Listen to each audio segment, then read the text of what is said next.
Eddy Izzard, actor, comedian, Morning, this is Stephen, very hunting.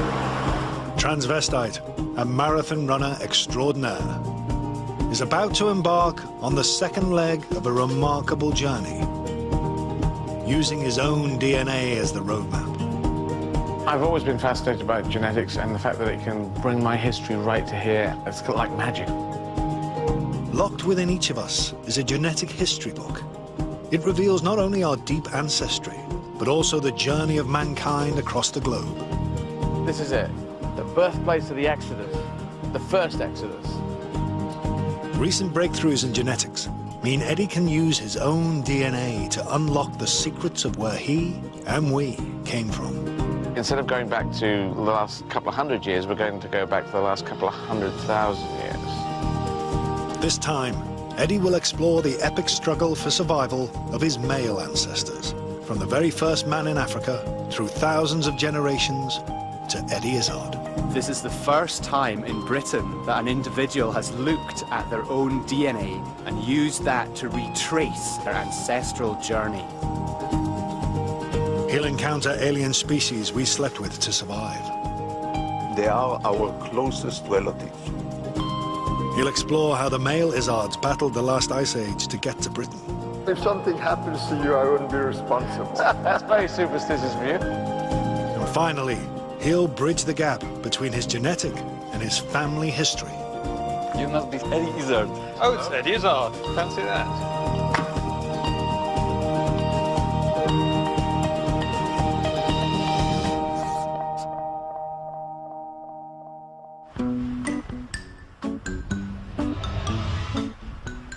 Eddy Izzard is about to embark on the second leg of his remarkable quest. He's using his own DNA to retrace his ancestors' journey, all the way from the first modern human in Africa to Eddy. Last time, Eddy looked into his mum's lineage. This time, he'll explore his dad's, using DNA they share. DNA is found within our cells. It's the instruction manual that helps build and run our bodies. But it also has another remarkable use. Locked in our DNA is a genetic route map. It reveals how our ancestors migrated out of Africa and went on to populate the rest of the world.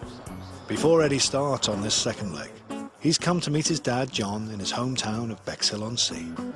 It'd be interesting to find out what stuff is Dad's. My history is his history. They are hoping that Eddy's journey into their deep ancestry will also reveal the origin of the Izzards before records they've traced back to the 17th century. We thought it could be a Norman route, or a Celtic route, or an Old English route, or Germanic, or Huguenot French, and before that, who knows what. Yeah. But it will be intriguing to find out. The one I'd like to do, if it's at all possible, is to get back beyond that 1650 date. Yeah. The genetic adventure should also reveal more about the traits they share. Were you freckles as a kid, or not? Yes. So that could be an inherited thing. Not terribly tall. Not over tall, no. Not over tall. Small in stature, but tall in personality.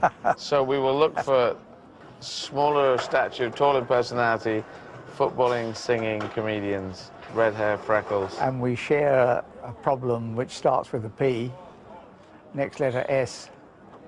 Oh, yeah, psoriasis. Yes. Yes. We I share thought you were going that. to say penis problem. And we share that as well. To explore Eddy's dad's deep ancestry, geneticist Dr. Jim Wilson will use the Y chromosome, the male sex chromosome. It's extracted from DNA in Eddy's spit. A near exact copy is passed down the male line from grandfather to father to son. But occasionally it changes. These changes, known as markers, can indicate the start of another branch in the Izzard family tree. Jim will look for matches to Eddy's male markers in men from around the world. He'll access several databases of hundreds of thousands of people whose DNA has been collected over the last decade. Many communities have remained in the same place for thousands of years, so a match with an Eddy marker can show where Eddy's male ancestors traveled on their migration route. So you have the Y chromosome from your father. He got it from his father, who got it from his father, and it follows down the generations like that.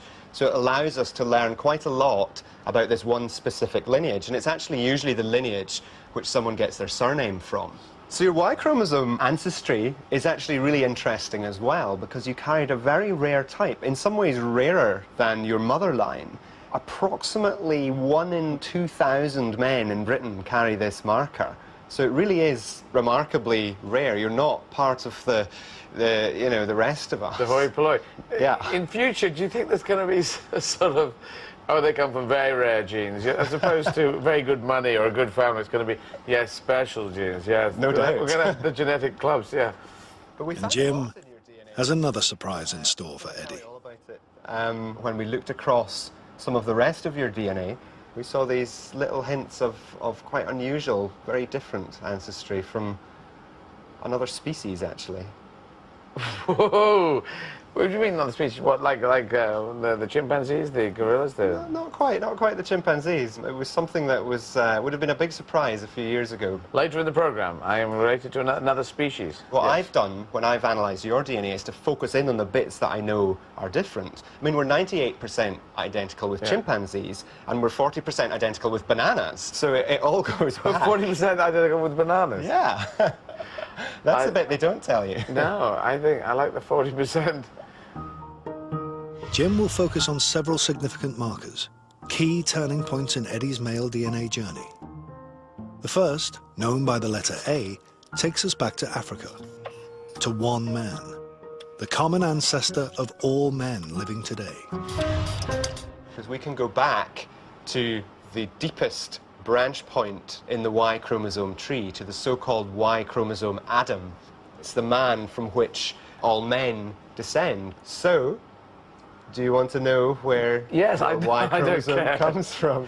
Is it Croydon? Yes! Tell me what you have to tell me. The deepest branch of the Y chromosome tree dates from around about 142,000 years ago in Cameroon, in central West Africa. And there are a group there known as the Bakola. They're actually pygmies. Wow, pygmies. So that means they're not tall lads? Not that tall, no. I haven't met them myself, but I believe so. Because we're a family of not tall lads. Do you want to know where you're from? Dad's line goes to Cameroon 142,000 years ago, and it could be you'll love this, a tribe of pygmy people.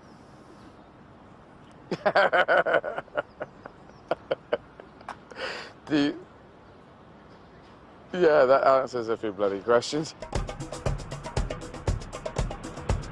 So Eddy's genetic time travelling on his dad's side is first taking him more than 5,000 kilometres to Douala, the largest city in Cameroon.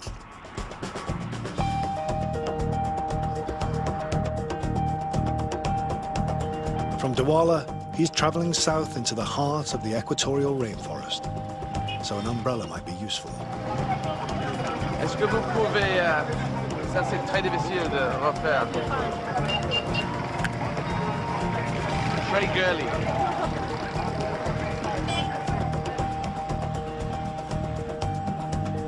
Eddy is in search of the Bakola pygmies, thought to be amongst the oldest human inhabitants of the forest. But people haven't always lived here.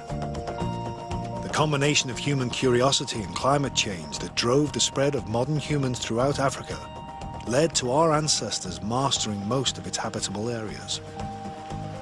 The ancestors of the Bakola are thought to have come into the forest sometime after they split from Eddy's ancestors 140,000 years ago. It's thought their size is an adaptation to this environment of dense vegetation and low ultraviolet light. Bonjour.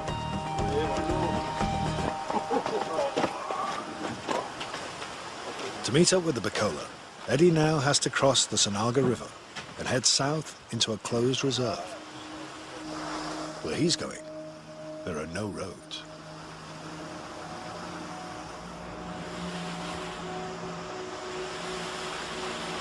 I am not really looking forward to my 2 nights in the rainforest. I am wary of them. But there is the Heart of Darkness, where you travel in a boat and you go deeper, deeper up into the stranger parts of your mind.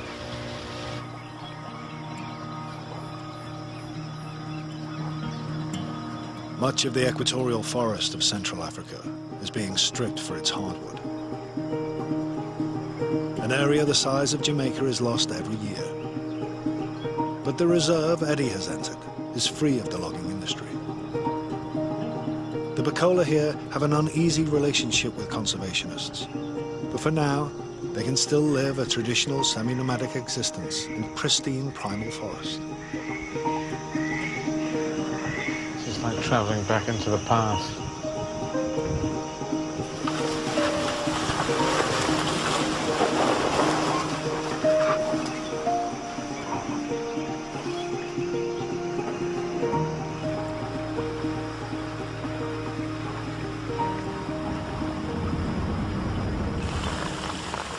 Eddy arrives just in time to erect his tent. The annual rainfall here is up to 4 times that of the UK. It has rained and rained, so I'm just staying in here because it's dry. And as you can hear, it's quite nice to hear the rain on a tent.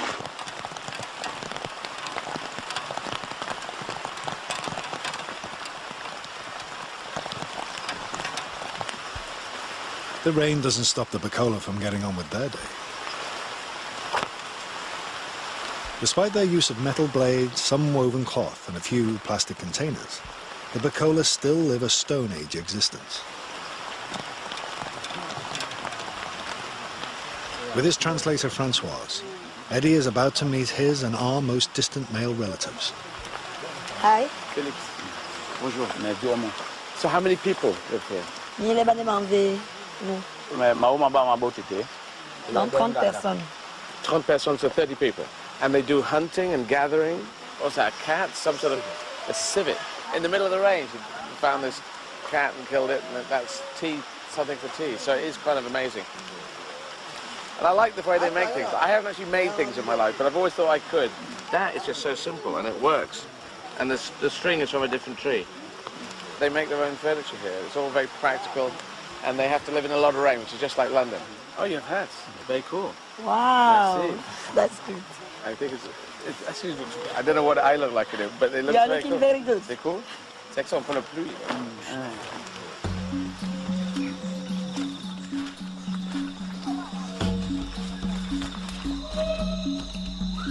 Eddy wants to learn how his and our male ancestors might have adapted to the rigors of the rainforest. So the Bacola decide to take him hunting for their favorite delicacy. This won't be a conventional chasing down of an animal. Over thousands of years, they have adopted different ways of catching their prey. It means heading deep into uncharted jungle. This is where they're going to make the fires to scare the animals underground. I think it's called a rat. They do the fires at the entrance, and it scares them off towards where the traps are. So this is hunting as you might do it in the old days. It's all the stuff that I can't do. I did breakfast here. But men and women are doing the hunting. Why not? The big fuck-off knives.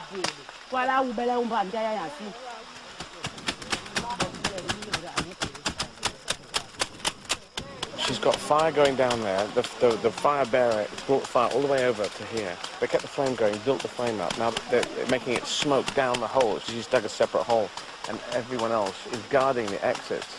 And the animals underneath are going to have to come out. It looks like 4 different exit holes. There's more smoke coming out there, you can see.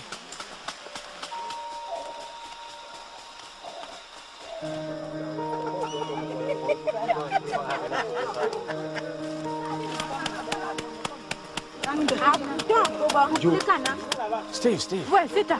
Ouais.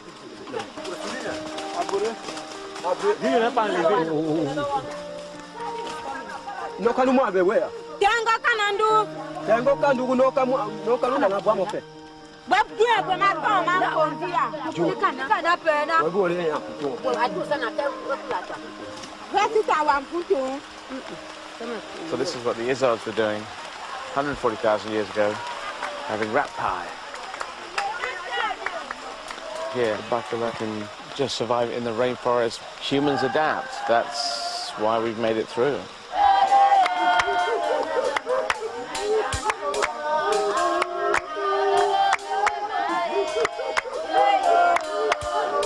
We're celebrating it's a 2-rat day.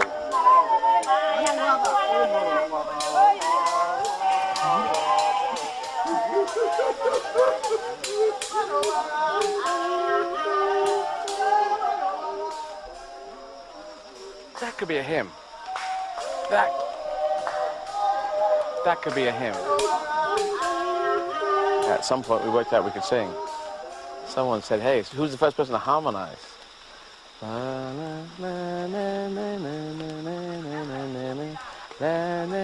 sounded like that. Which you could put in some, oh, come on, Christian soldiers, whatever the hymn was that I went through 12 years of at school. That's beautiful. The Bacola have a reputation for being experts in magic and traditional medicine. The chief wants to show Eddy their natural remedy for bad stomachs. But Eddy's having trouble understanding how they administer it. Voilà.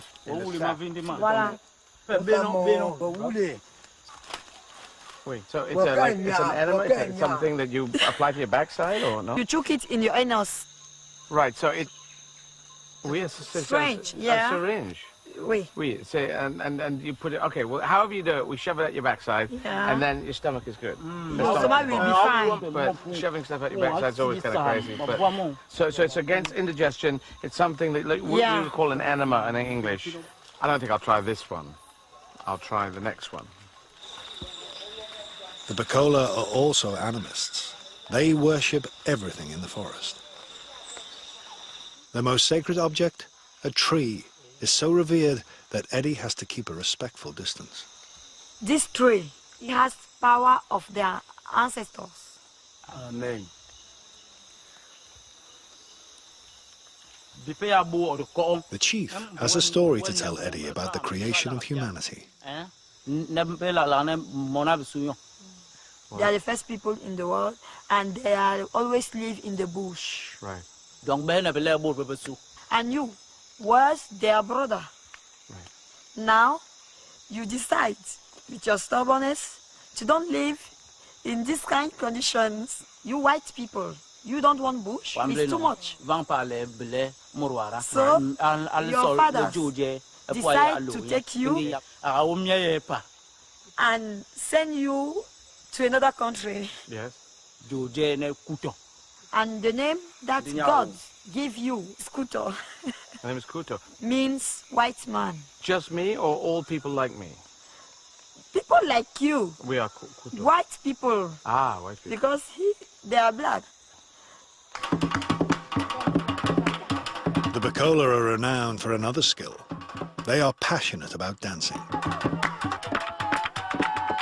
So before Eddy leaves, they insist he hits the dance floor.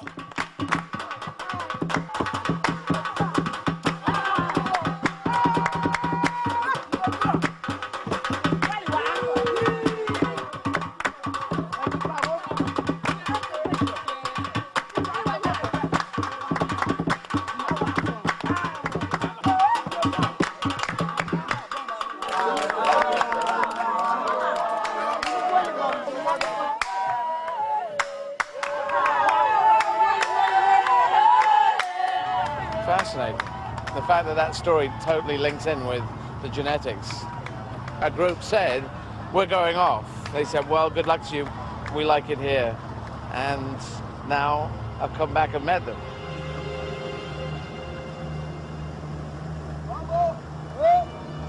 It's time for Eddy to explore the next step in his Y-DNA journey. He's moving forward some 80,000 years to a pivotal moment in human history. Sometime before 60,000 years ago, the male Izzard lineage left Africa along with the ancestors of all men who were of recent non-African origin. They were part of a small genetic group who, with Eddy's female ancestors, left to populate the rest of the world, probably via the Red Sea.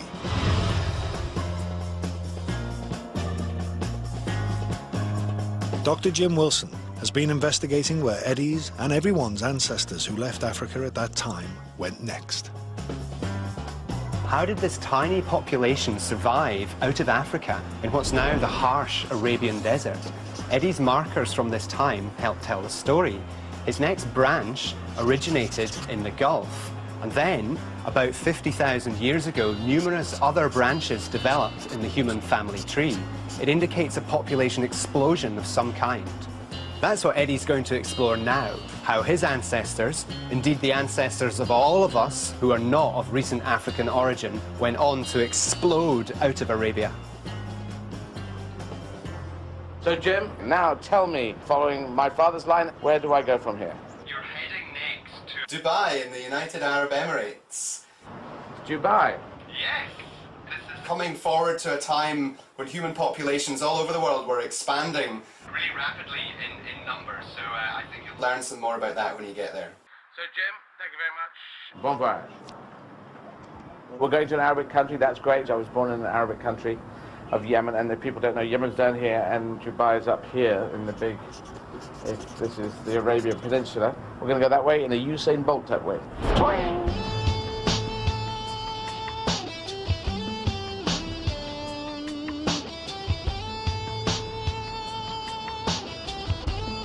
My dad's genetic roots was coming through Dubai, which was interesting because I first came to Dubai 38 years ago. 38 years ago, and we didn't know our ancestors had been through here. It's spooky, as Dame Eddy Izzard would say.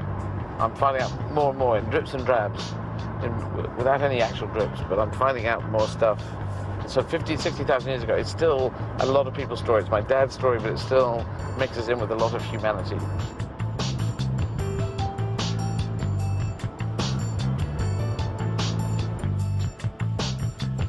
A generation or so ago, Dubai was a desert backwater. Today it is, for many, the epitome of how technology can transform our world. A futuristic metropolis forged out of a desert wasteland.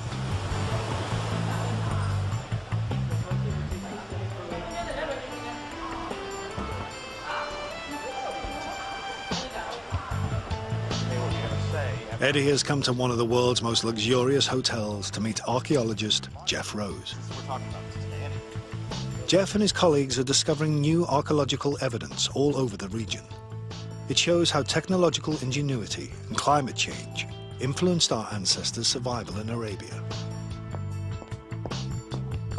Jeff has brought along a typical example of the state-of-the-art technology early modern man was using in this fight for life. Our shared ancestor, the ancestor of every human being on Earth that's living outside of Africa, made this. So this is a hand axe? No, that's probably a thrust spear point or a knife. Nobody ever expected to find this in Arabia. This is really, at that time, the pinnacle of human technology. This is an app, isn't it? Someone said, hey, we can make an app out of that. It's called the Arrowhead app. But humans, when they first came to Arabia, also had an advantage over today's designers in the desert. It may have been what attracted them in the first place. The environment was completely different back then. The big surprise has been how green Arabia was, how fertile it was back in prehistory. And then suddenly we're starting to find stone tools everywhere. I love that, because that really hits on what's so amazing about Arabia, is it's a lost land. What happened was there's a monsoon that's cycling through the Indian Ocean. Back then? Back then. Right. It was dumping water all over the interior of Arabia. Right. It greens up. So all of these hunter-gatherers just go fill the interior because there's food there, there's water there. And about after 70,000 years ago, things dry out, and we enter an ice age. And so that's when some of the deserts in Arabia start to form. Right. But humans didn't die out in Arabia in this drying out period. They were trapped in the interior, cut off by impassable desert. Then something happened that allowed them to escape. By 50,000 years ago, there's a small window where it gets wet again. And it seems like at that point, that's when they explode out of Arabia and across the world. This is the big human explosion. This population Big Bang, 50,000 years ago, has a modern equivalent here. 8 million people now live in the United Arab Emirates. In 1950, there were just 70,000. The growth has been so rapid that today fewer than 1 in 5 inhabitants is a native birth. It led to an initiative to boost the local population. So with his translator, Eddy is going to meet a one-man population explosion. Dard Mohammed al-Baluchi is also Eddy's ancestral cousin. They share the same marker that places their common ancestor here, around 50,000 years ago. Dard, who recently lost a leg in a car accident, is 64 years old. Very nice to meet you. I hear you have 1 or 2 children. Yeah. How many? 93. 93? Yeah. Wow, sir. So a lot of birthday parties. Yeah.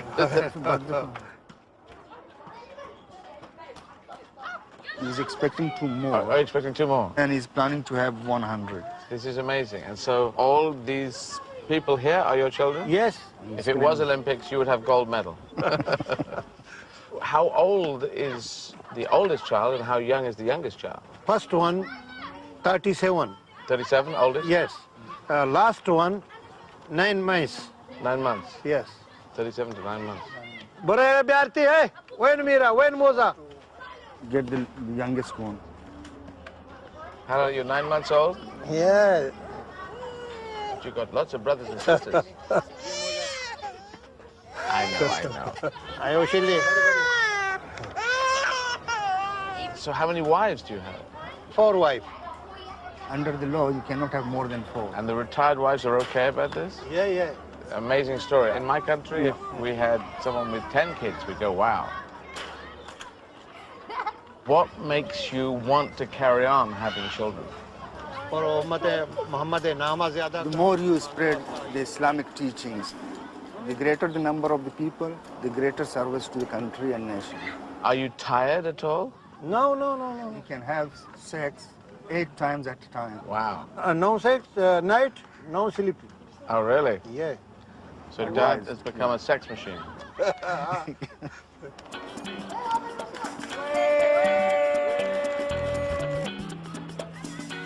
93, 2 on the way, 95, going for 100. That is kind of spectacular. Olympian fatherhood. He is, as James Brown would say, a sex machine, in a good way.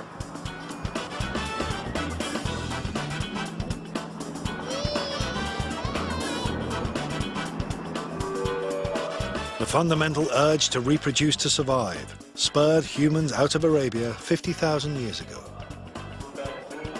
But just as our ancestors began to populate the rest of the world, that urge led us to a close encounter with another species. And this is what Eddy will explore next in Israel. Until recently, it was thought that Neanderthals, an archaic human species that evolved separately in Europe, had become completely extinct. But in 2010, scientists made a surprising discovery. All human populations that spread out of Africa have a small amount of Neanderthal DNA in them. Dr. Jim Wilson has been searching for the Neanderthal in Eddy. The presence of Neanderthal DNA in humans means that at some stage, humans and Neanderthals must have had sex with one another. It's an amazing discovery.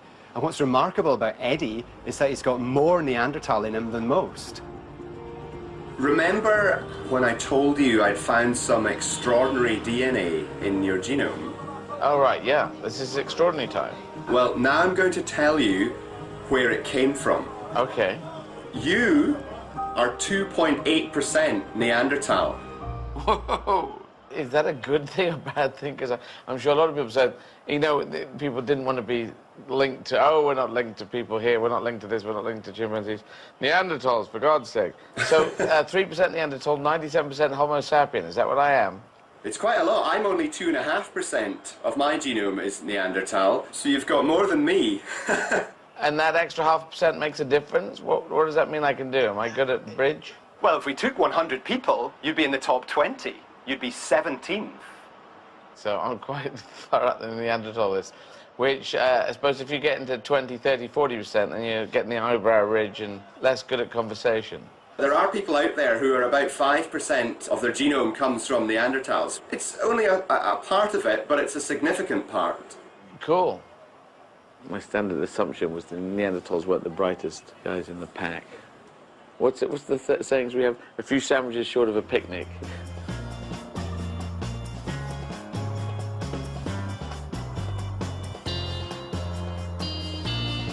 To find out more about our Neanderthal cousins, Eddy has come to the cave of Kabara on Israel's Mediterranean coast with the anatomist Professor Yoel Rack. And this is the cave. It looks gorgeous. My old love.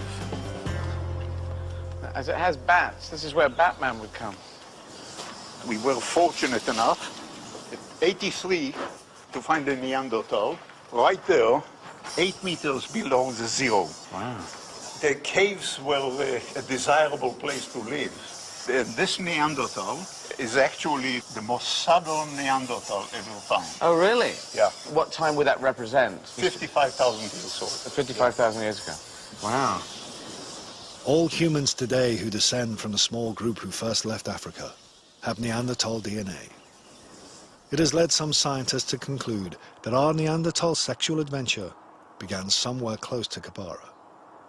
This would have been where we first encountered them, on our journey north from Arabia before we spread out across the rest of the world. This is a classical Neanderthal. They are our closest relatives. Can I hold it? Sure. And he's got this big eyebrow ridge there. That's right. Why is it so strong? That's part of the so-called primitive features. Right. They are actually carrying it from very ancient times. The skull is much lower. The brain is actually set back in relationship to the face. Distinct anatomy goes also to the pelvis, to the foot, to the chest. The nose is huge in diameter and in volume. Ah. Okay? They are completely different. Right. Completely different. Anatomy wasn't the only difference that separated us from our Neanderthal cousins.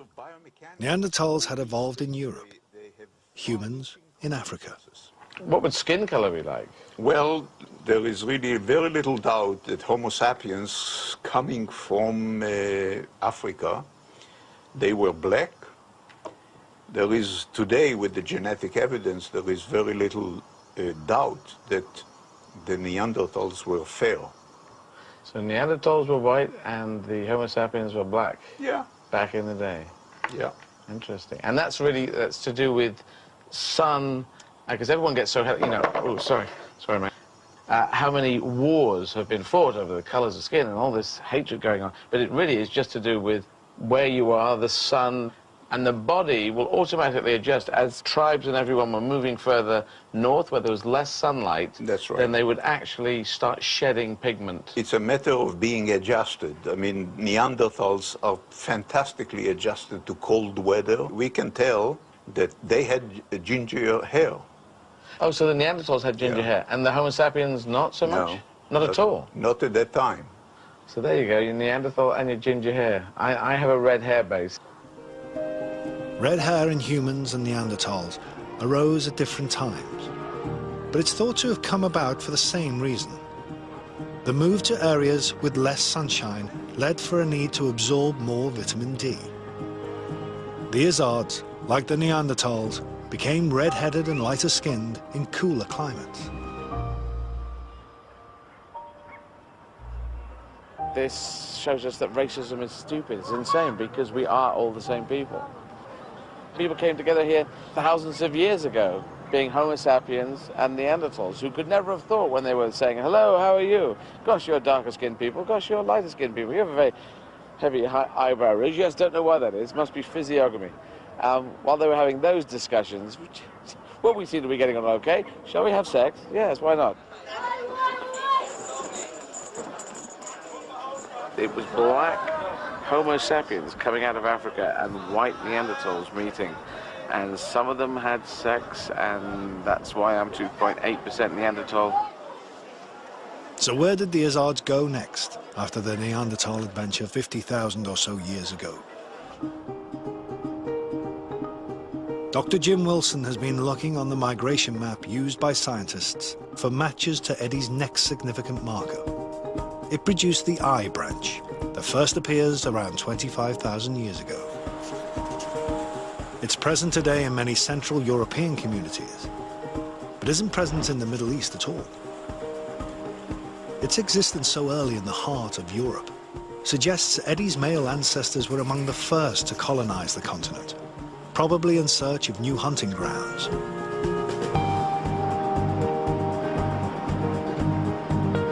Eddy's come to the River Danube near Vienna in Austria to explore how the male Izzards became some of the first Europeans.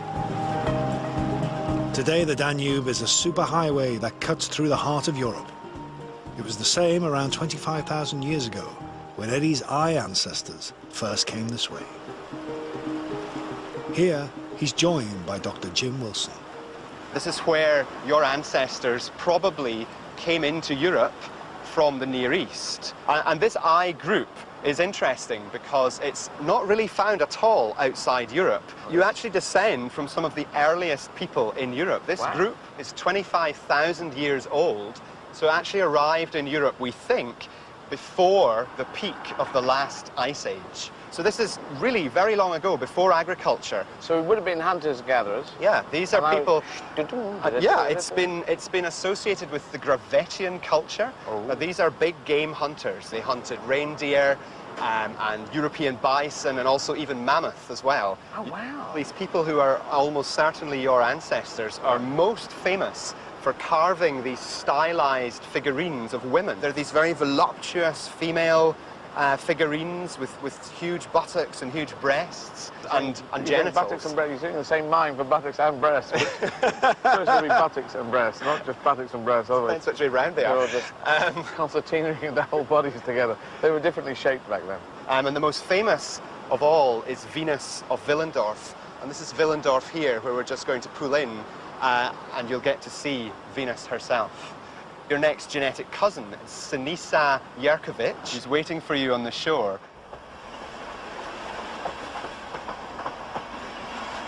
Sinisa Jerkovic, who was born in Sarajevo, recently gave a saliva sample.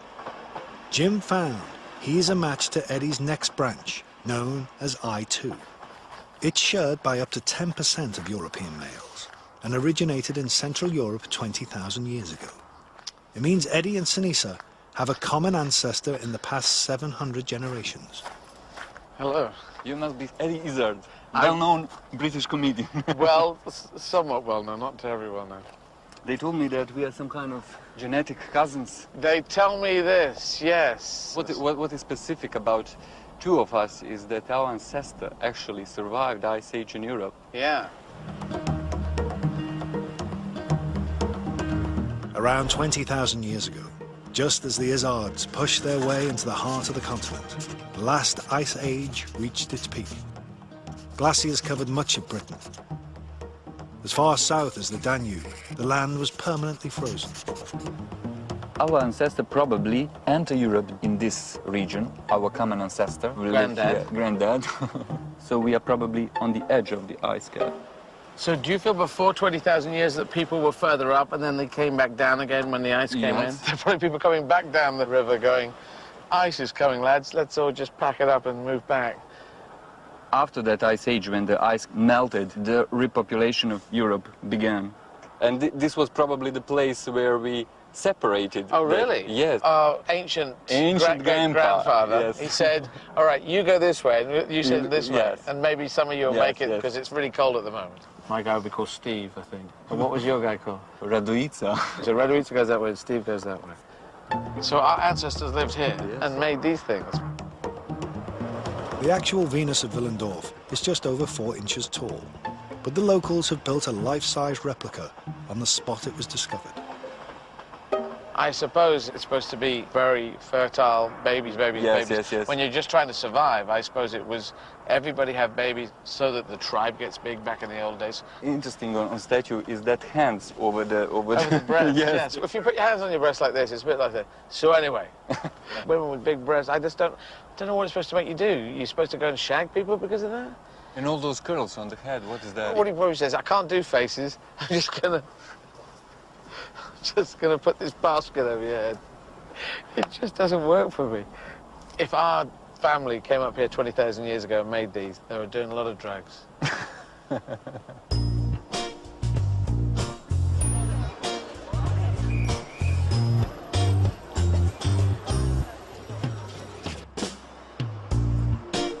The I2 people, which is my group, seem to be the first people getting into Europe, and that is interesting because apparently we got in there and then we got pushed back by the ice and then we came back again. This is all new to me. I think it will be fascinating to my dad. It's getting closer to the link where you go, oh, I see how we got to where we are. My story is now getting grabbable and chewable. To understand how the Stone Age Izzards dealt with the extreme conditions of the Ice Age, Eddy has come to a wind tunnel in nearby Graz.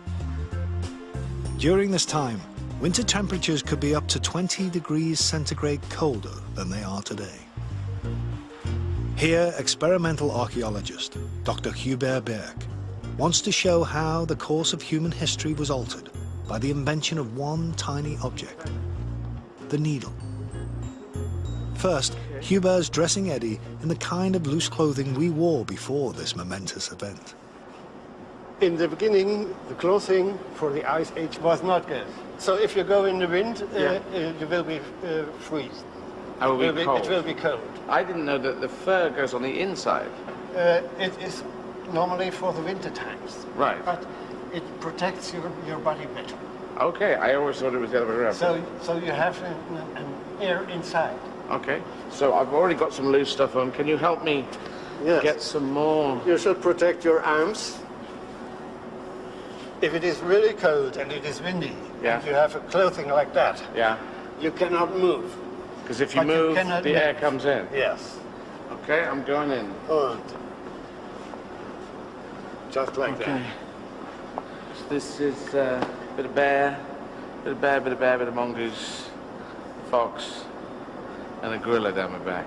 So now I'm going to go and stand in a wind tunnel and experience the wind in Europe 20,000 years ago. I'm sure it'll be roasty toasty. As a result of the Ice Age wind chill factor, temperatures could plummet. Fewer trees meant less protection and stronger winds. It's a bit freezing.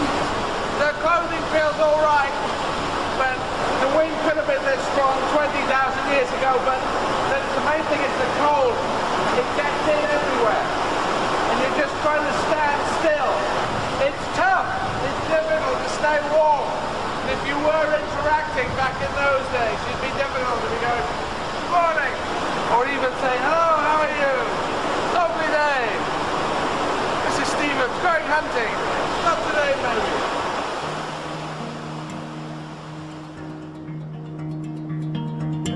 The invention of the needle around 20,000 years ago meant clothes were much more wind resistant. Yes, it's very me. Good tailoring helped the Izzard Y chromosome survive the Ice Age. Hubert is stitching up with an actual bone needle that he made himself, but in the style that would have been made 20,000 years ago. He's stitching up the back of the costume here. This could have been very well have been exactly as someone turning up saying, I just attacked a bear and he got me in the back. Can you just show that up a bit, because it's a bit chilly. So it should be better now. Excellent. So you've got stitching up here, stitching in here. Yeah. All these pieces. Some parts together, yeah. Yeah. Very early puppets with Beatles haircuts. You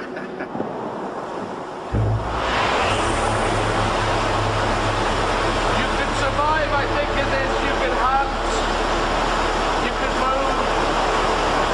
You can do boxing. When animals coming for you.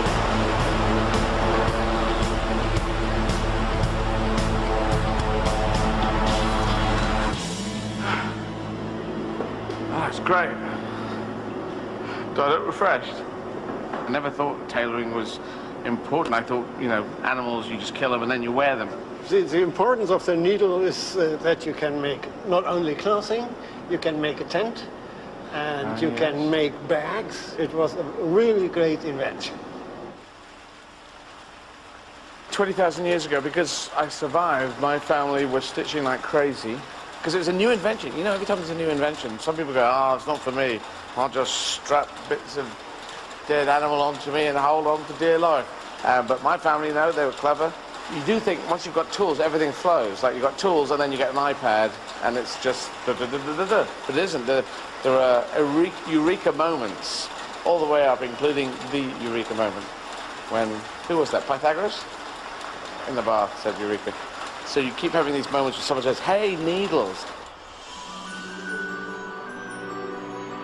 Fine tailoring wasn't the only eureka moment early modern humans had at this time. Eddy has come to the cave of Neo in the French Pyrenees to meet archaeologist Dr. Jean Clot. They are about to witness one of the defining achievements of the whole human journey. It was created in many caves throughout Europe by the ancestors of those of us who, like Eddy, share this early European genetic marker. They left their mark as they followed the ebb and flow of the ice. It is an amazing place. Wow. We have two bison facing right, and on top we've got a horse. Below we have a stag. And do we know what dates these? They range 15 and 16,000 years ago. And so the height of the previous glaciation period was about 18 to 20, so... Yes, it was still the glaciation. With the lights we have, we can see the immensity. For them, the immensity they could only feel through the sound, because their lights were not enough to give more than a very faint glow around them. It's quite scary and spooky and impressive all at once. This was a very sacred place. It kind of does sound a bit like a cathedral. Yeah. If you could sing, you'd sing? I'm very sorry. It's better for me not to sing. Okay, sounds very fast. I don't want to bring the wrath of the gods upon me, but they might like the singing. Sur le pont d'Avignon, on y danse, sur le pont d'Avignon, on y danse, I don't know the bit. Well, if something happens to you, I wouldn't be responsible. And you think that's very superstitious of you. People 16,000 years ago came in here, going through these caves. I don't know if I'd do this, but they went right back into the Salon Noir, the black room, that chamber, this sort of almost cathedral-like place, and made these cave paintings. And I think that's amazing because they must have been trying to talk to the gods of the mountain, the spirit world. I don't believe in a god, but, you know, I can understand people who did, especially back then. This is before the Romans, before the Greeks, before the Egyptians.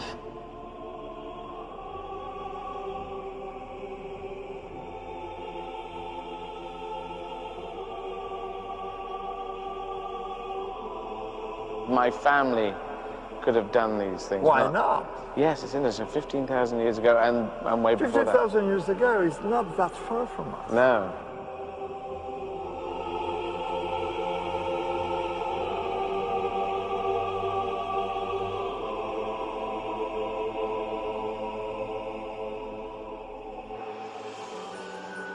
By the end of the last glaciation 10,000 years ago, this original Ice Age population the Izzards belonged to had colonized Europe. So where did the Izzards go over the next few thousand years? And how did they get to Britain? Jim has been looking at Eddy's next significant marker. He believes it holds the key. I have been to see cave paintings here in Neo. My direct people did these. And some of them were okay. Some of them were a bit, need a bit of work there. B+, could do better. Amazing to see that up front. Where am I going next on my father's line? Your next Y chromosome marker arose about 3,000 to 4,000 years ago. So it's a jump forward in time. And now this is in a small village called Neu-Harlingersiel in Lower Saxony on the coast of the North Sea. This is one of the homelands of the Saxons. Having heard that my mother's side is kind of Viking-ish, and my father's side is kind of Germanish, it seems I'm Teutonic up the wazoo. And this is a very rare group now. We're zooming in onto your type. This is a group that only about 0.5% of the people in England carry. Wow. And it was very recently discovered last year. And you're going to meet a genetic cousin of yours, Herr Frerichs. Okay, and he's just some bloke who's got this marker, or is he good at juggling rats or something? Usually I meet people who've got some other skill. Very good. We will speak more. Sayonara. See you later. So I'm a Saxon. Yeah, okay. Okay, I thought I was a Celt. Wow. Saxons and Vikings. There you go, it's got warrior written all over it. Eddy has come to Lower Saxony in northern Germany, the spiritual home of the group of Germanic peoples we know as the Anglo-Saxons. He's here meeting Brian Frerichs, another genetic relative who gave a spit sample for science. But Brian doesn't live in northern Germany. The marker they share is so rare that Jim could only find matches in America. Brian's family emigrated from this village in the 19th century. I think we should do a glasses moment, because we really can't see what we're going to look at. Let's have a look and see what we can see. These are the church books where the pastors kept records of all the families that attended the church. That was my great-great-great-grandfather. Hiller and Jacobs Frerichs is the one who went to America in 1881. So there's several families from this area in the Midwest that probably share our Y DNA. And they would have left for what reason? Basically the land, because you have more and more of a population looking for work. America presented an opportunity for more land. Genealogical records prove the Izzards were in England by the 17th century. They must have left Germany much earlier than Brian's family. But when? The largest historical migration from this region to the UK took place when the Saxons invaded Britain. The Saxons came in about 600s, 700s, 800s. But we split off at some point. We split off. One guy stayed in northern Germany, and the other one crossed over to England. Your guy was a little more aggressive, part of the invaders, and mine was a little more laid back. Maybe he was annoying. He was like, get out of here. Maybe they kicked him out. You're too annoying. Like, go over there and fight the British. All right, go and fight the Celts. Push them back to Wales. So, Brian, thank you very much. Oh, my pleasure. Thank you. Thank you, ancient cousin.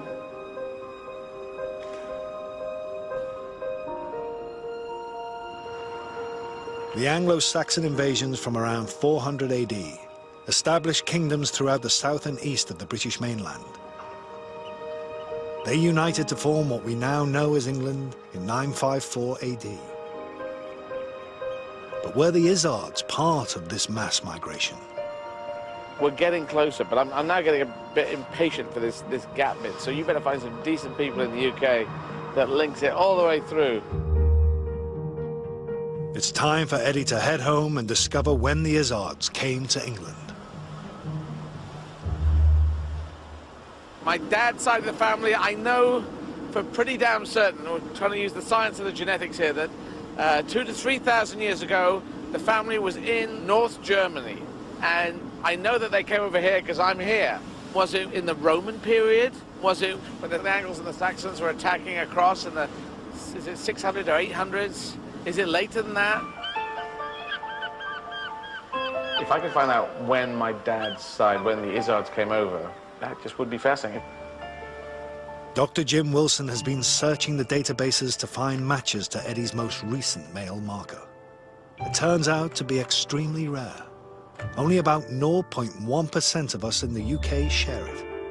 It was discovered so recently, it is yet to be given a name.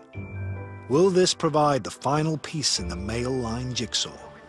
And we've brought you here to Lincolnshire today to meet your next branch of the tree, your next cousin, who's someone that you share an ancestor with only about 1,500 years ago, give or take. Right. So that's, let's say, what, 500 AD or so we're talking. Just before the Saxons started coming Just in? around that time, actually. I really think it points to your ancestors in the father line, in the male line, most probably coming to Britain as Saxons. Wow.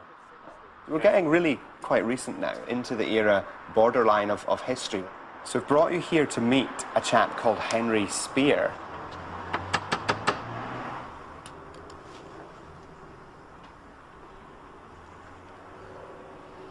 Oh, he's not in. Hello. Hello. Can I help you? Henry. Hello. Hi. How do you do? I'm Jim Wilson. Hello, Jim. Yeah. Pleased hi. to meet you. This is Hi. Eddy Izzard. Oh, it's Eddy Izzard. Your Hello. distant genetic cousin. Fancy that. We seem to be distantly genetically Saxon cousins. We're It Saxon? seems. It seems. Did you not know? No, I thought we were. I'm I just- thought we were Vikings.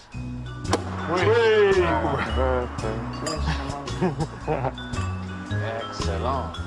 Cheers. Cheers. To the old days and the new days. Yes. I wasn't expecting this. Lovely, lovely. On a bridge with some ducks. There you go.